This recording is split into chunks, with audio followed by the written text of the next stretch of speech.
Hello everyone, welcome back to my YouTube channel. Today, this is the part 5 of our series on MERN stack.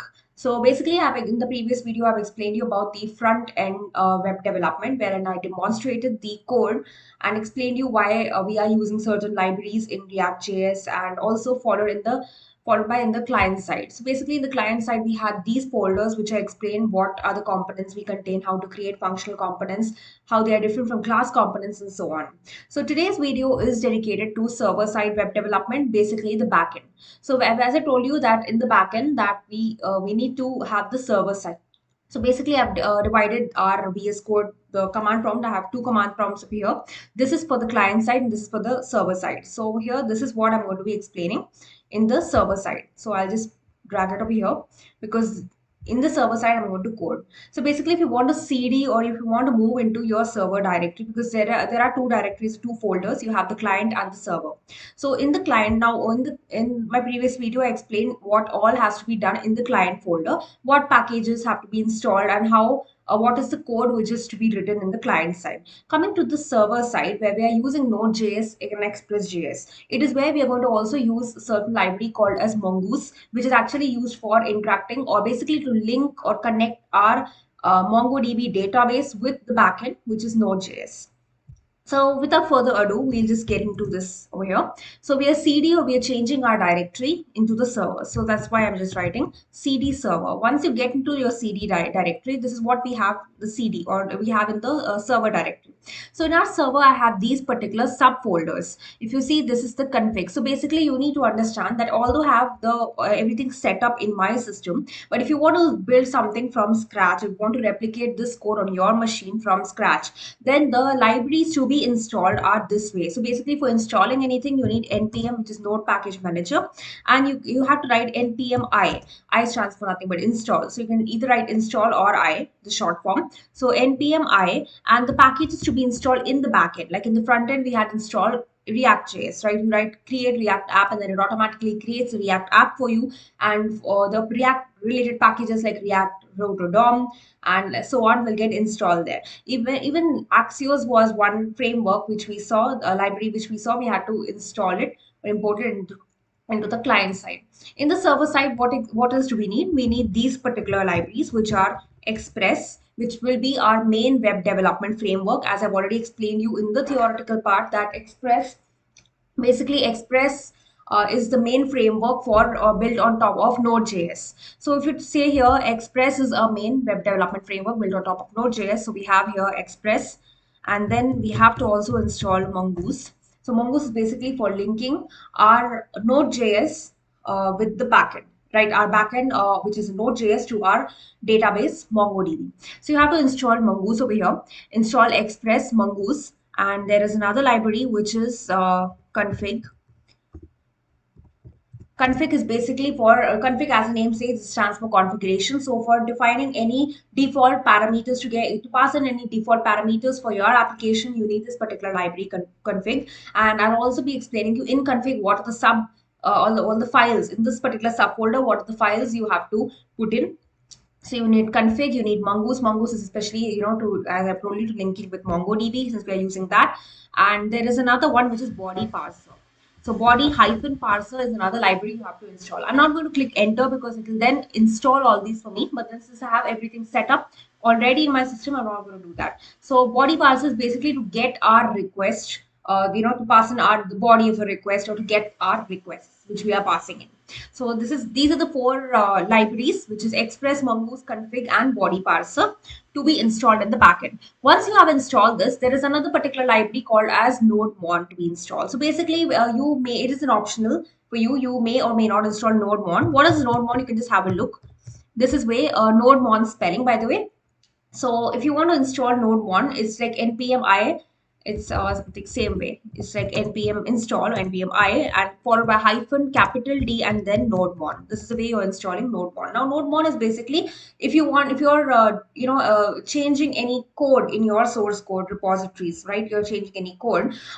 You see that without nodemon, there is no reflection in the changes, and that this browser will not actually be able to identify the changes. You have to reload the browser manually.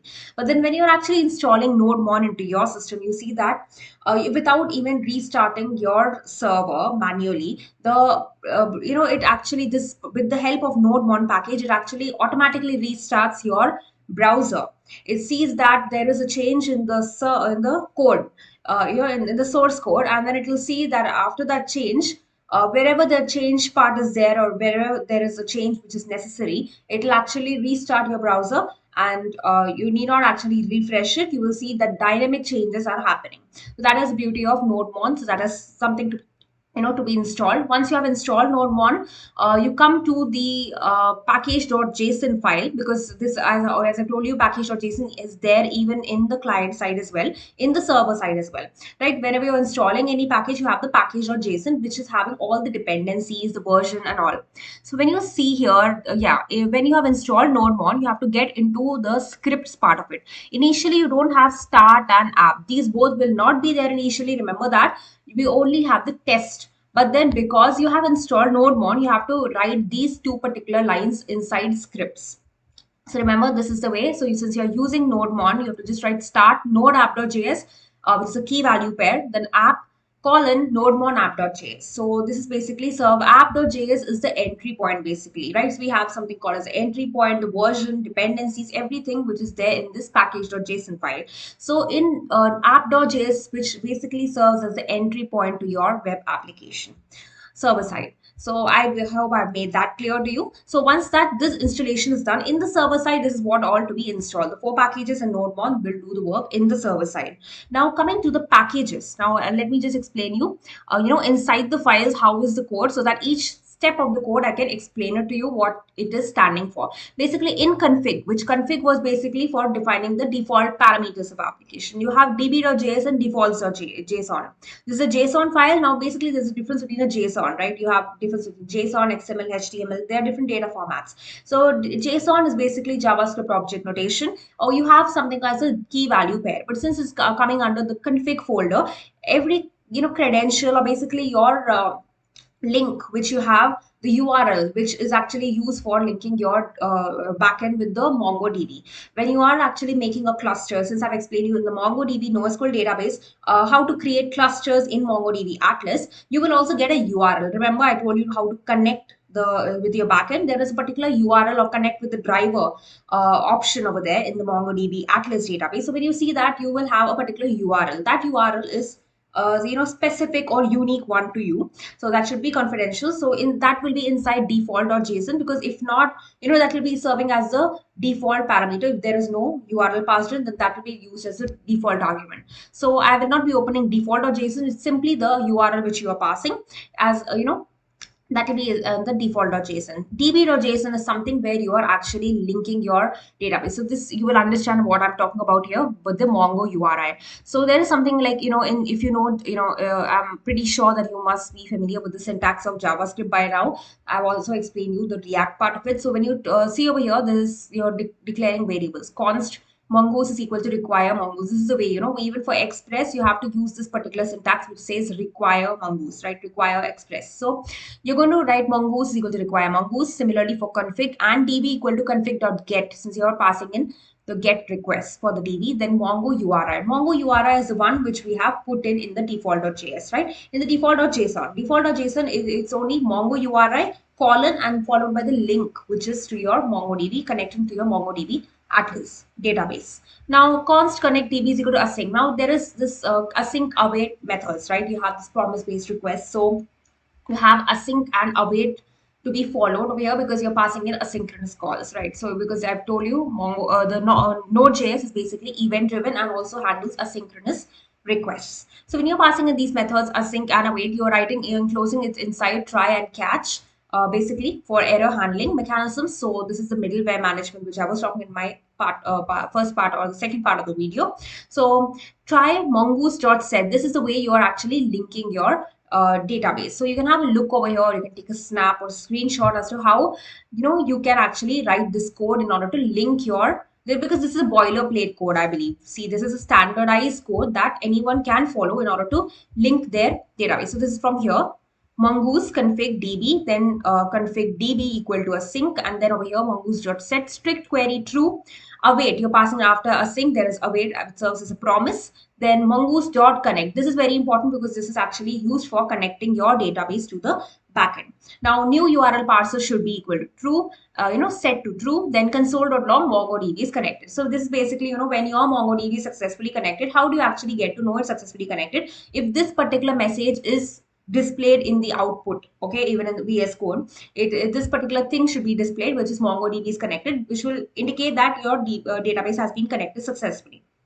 with the backend. Otherwise, if there is an error that will be catched successfully, that error will be caught successfully with the console.error.message, that particular error message will be displayed. And module.expose is equal to connect DB. This is the code, especially boilerplate code, which standardized code you have to follow.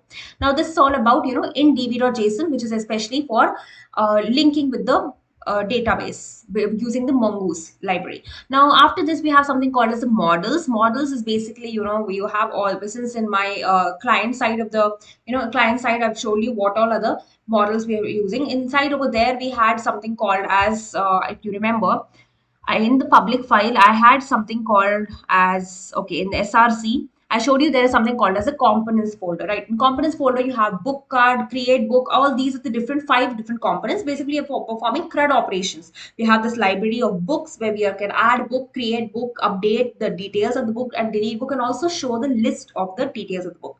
So that was this components where we're having these five JS files, JavaScript files in place. In the client side, where you're actually dealing with the HTML, CSS, the front end part of it, right? But in the back end, what do you think would be? In the back end, we're not dealing with anything with the, typically with the structuring or the styling or nothing with the dynamic behavior. We are actually dealing with the logic and the backend. So in this backend, which is the server side, we over here, this is the code for it. Const mongoose is equal to rewriting this, establishing the connection with mongoose, because anything to do with the database or reflecting the changes which the user is performing in the front end will happen in the backend. So this is the way you're writing book schema. Now basically this is a data modeling language. Now say mongoose is basically used for data modeling or defining the schema of your MongoDB database. This is very important because MongoDB database has a particular schema. How do you actually define that schema? This is with this method, which is new mongoose.schema. This will actually give us the unstructured schema, since it deals with unstructured, semi-structured, or structured data, right? I told you NoSQL databases have that property. So MongoDB is actually storing, it's a document-based database. So you can see over here, basically all the documents, and I'm going to store that since I'm defining the schema. They're defining the schema in the form of key value pairs or as JSON itself. So you see here, title, rating, author, those are the keys which are coming before the column, and after the values which are after the column, if you see the ones which are enclosed in the curly braces like type and required, they're nothing but the values. And inside this particular braces as well, I have something called as a type and the required. So if you see here, author, description, publish date, publisher, these are different various values I have set. You can have a look over here how I'm setting the values. So if you're seeing author, rating, what type of, this is basically for data validation, I would say, because it's dealing with logic. So what if the user enters a rating which is not in the form of string? He thinks that the rating of the book should be something in the form of a number. Like he thinks it should be 4.3 on 5 or 4 on 5. That's particular number, right? It's not a string, but that is not correct. The data will not be validated and an error message will be shown, because the backend, the part or the role of the backend of the server is to actually validate the data as well, and also authenticate, validate the data. So it's also going to be have something called as a body parser, which I've installed in the server, I've told you. So body parser is basically for getting your request. So once you get your request, it's also going to validate that. So if this particular type fails, or where it sees that the string form, or see this title should also be in the string format, if the user does not enter in this particular defined format, then it will return an error. So module.expose is equal to book mongoose.model. So because mongoose is used for data modeling, so that is why you see here mongoose method book comma book schema. This is the book schema which we have defined over here, which is basically for setting the schema or defining the schema of our database. Now our schema of our database is not fixed. Remember, it is a dynamic dynamic schema. Now, I hope I have made this clear, which is under the models part. You just have one single file, which is books.js, taking care of all the other functionalities, right? All the other different, the formats of the different files, right? The title and other components. Coming to node modules, this is basically, you don't have to do anything over here. This will already get installed for you if you are installing, and the moment you say npm and then install packages, it will install node modules, similar to client side as well, we have seen.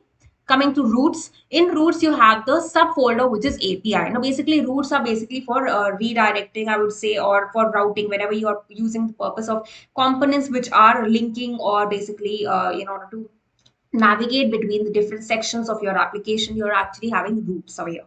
So you're inside the roots folder, you have the API, because you're passing in the API requests, and you need to have a subfolder called as API. Inside API, you just see this is a subfolder, and inside API, you just have a single file, books.js. Now this, in this books.js, basically you're writing the express code. So express, now you can see why under roots we are using express. It is because express is used for routing purpose as well. So whenever you want to actually do routing, or you want to navigate or basically route between the different components of your application, express comes handy. Now express comes handy over there. So you can see here const express is equal to require express, router is equal to express dot router. This is the way where you're actually instantiating, or I would say you're initializing your router, and assigning it to the router variable. Now coming to loading the book model, you have this inside models. Remember, in the server side as well, you have the models, and inside models you have the books.js. So you want to actually load the books model over here inside, and store it in the book variable. Now now this is basically for root get API. This is the get API you're passing in /test reg. This is the way you're actually passing in request. See, especially when you want to make a request, this is the way you do it. So you're passing in a router.get. You're passing in the get request followed by the endpoint. Now this particular slash, the backslash test, this stands for an endpoint, right? This is the endpoint over here for the web application. Then rec comma res, this is basically request comma response, and which is going to return res.send. So basically when this get request is going to be passed, this response is going to be generated by the server.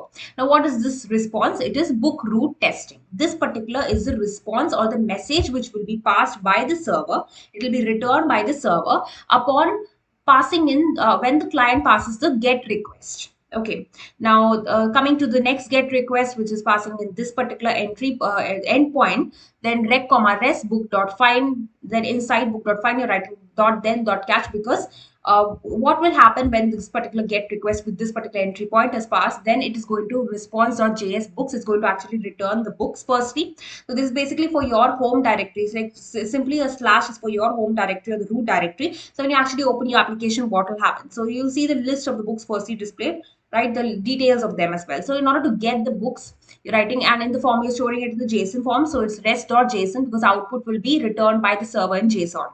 So rest.json books. If there is an error, you're going to catch it and write rest.status 404 4040. I've told you it is not found, right? When you say URL not found, which is to indicate that it's a client side error, you pass on this 404 message. So you have to be careful about the correct HTTP status codes you're passing in. So you're passing in this particular HTTP status codes with this particular format, rest.status 404.json, and the message you're going to pass is no books found. Now, similarly, this is the get. If you're passing in the get request followed by a particular ID. Now, if the user is passing in the get request, but there is some ID, like you say the book ID, or you're passing this also. Not only you're just going to the root directory, but also say localhost 3000. But not only localhost 3000, but you also write localhost 3000 slash and a particular ID, right? Or you just write this ID over here. Then this is what is going to be returned, the particular corresponding to the particular ID, right?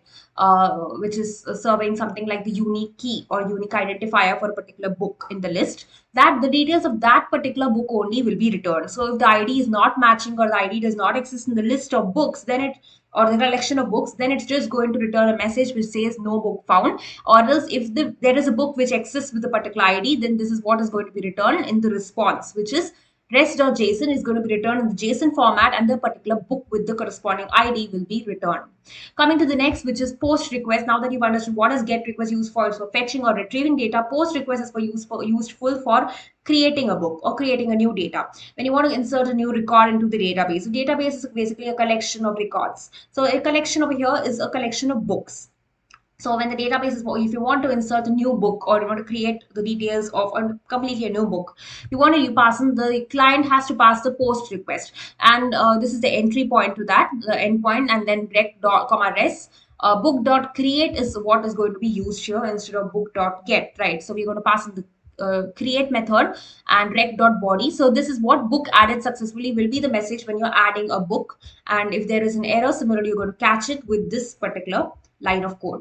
Similarly, for putting with a particular ID, if the user wants to, update the description of a book, he also now updating or editing the details is again coming under the put request. It does not come under the patch, or it does not come under the other requests like get requests. But if you see here, creating all came under the post request. But when you're actually making changes, changing or modifying the details of anything comes under the put request. If you want to partially make the details or modify the details, it comes under the patch request. So if you want to, here we want to actually make changes to other book, that is why you're passing in this put request over here instead of post request. You're passing in the put request of that specific ID. Now if the user wants to change the details of a particular book, he has to pass in the ID firstly. The corresponding ID's book or the respective ID will be retrieved, and the book, it will display you the particular details of that particular book. Then you can enter or edit the details, the new details, and it says the message updated successfully over here. If there is an error, this is the way you're going to pass it. So whenever you want to catch the error, you're going to use the 400 or something starting with the 404 or 400. So when you're passing in 400, it actually indicates the error means that unable to update the database.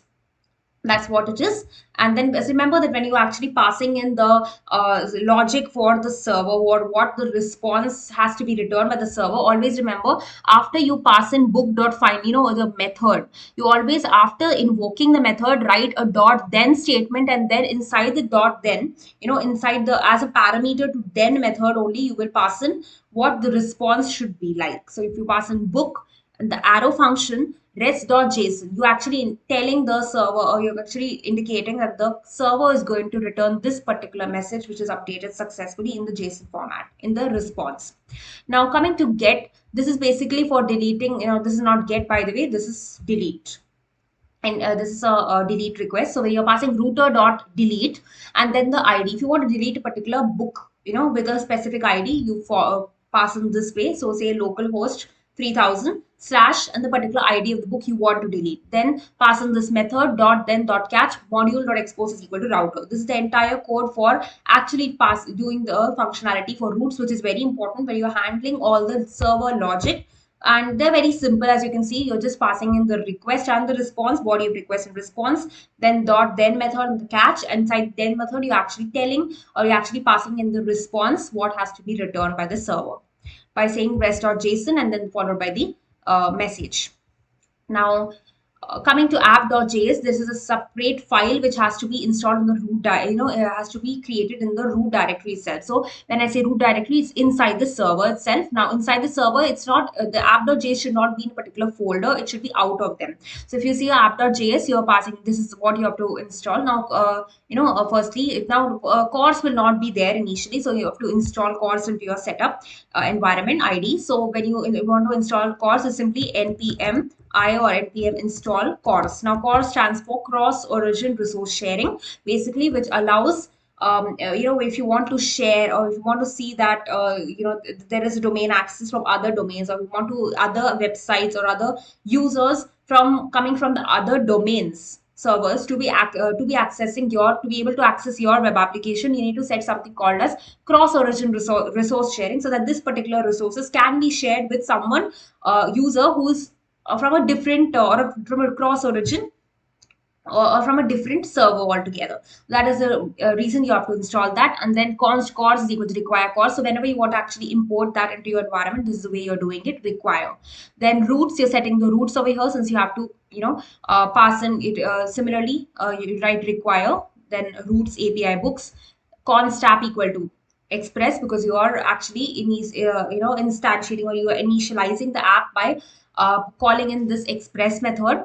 Now to connect the database, simply call connectdb. This will actually invoke the connectdb, the method which we have inside this config. Inside the configs db.js, I showed you that how to actually define this particular method connectdb to link your database. So that you're calling that method to link the database or connect the database. Then cors is used. Now when you're using cors, you just write app.use cors and then origin and credentials. You remember to pass origin as true and credentials as true in order to allow the access or to enable the cors. Now, app.use express.json. This is for the init to initialize the middleware management. So for that, you have to do this. And then app.get rest dots and hello world. So this is just a standard simple message you want to pass in. So you will see that upon this entry point, you will see that this particular hello world message will be displayed. Use roots. Now, when there is a root like API books is passed in as the endpoint to the function which is use, you will see that upon using roots, it will then actually call in all the other methods. Like you see, initially it's going to display a list of the books, and finally you can also do the CRUD operations. Const port is equal to process. Now this is basically an environment variable. You can set accordingly. You can just set any port of your choice, whichever you want your application to be running on, and it will be running on localhost. So basically localhost is where it is running on your server. It's not hosted publicly. In order to host your entire web application in somewhere cloud or some other, use a third party hosting provider. There are many, so you can just try Heroku, or you can try Netlify. So basically for the backend, you host it on Heroku, or for the front end, you host it on Netlify. And you can also go with other hosting sites like Vercel, Render, and many more.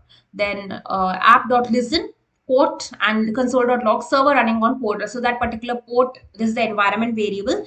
You can also create a separate file which is env, and in that environment variable file, you could pass in the port or anything which you want to be set as default. Then but this app.listen is basically, it's going to be listening on that particular port only. So your local host is going to be running on that port, and this is the message which is going to be displayed. Now that was app.js. App package log.json and package.json are simply by default will be there in your ID itself when you have installed everything correctly. That was all about the server side of the application. So I hope I have explained you everything in detail, the packages and all. Like similarly, I've explained you before in the client side. This was all about the server side demonstration of the code. In the last video, which will be our next video, I'm going to actually demonstrate the coding part for this. Basically, I'm going to not demonstrate because I've already explained you everything. I'm going to run it, run it live and explain it to you how our website is going to run, how is it going to look, and something how the different functionalities one can do in that. Thank you. I hope you have liked my video. So if you have liked my video, do give a thumbs up and share with all your friends. Subscribe to my YouTube channel to stay tuned on various other interesting topics of computer science. Feel free to let me know what videos you'd like to see in the content on my YouTube channel. Thank you very much.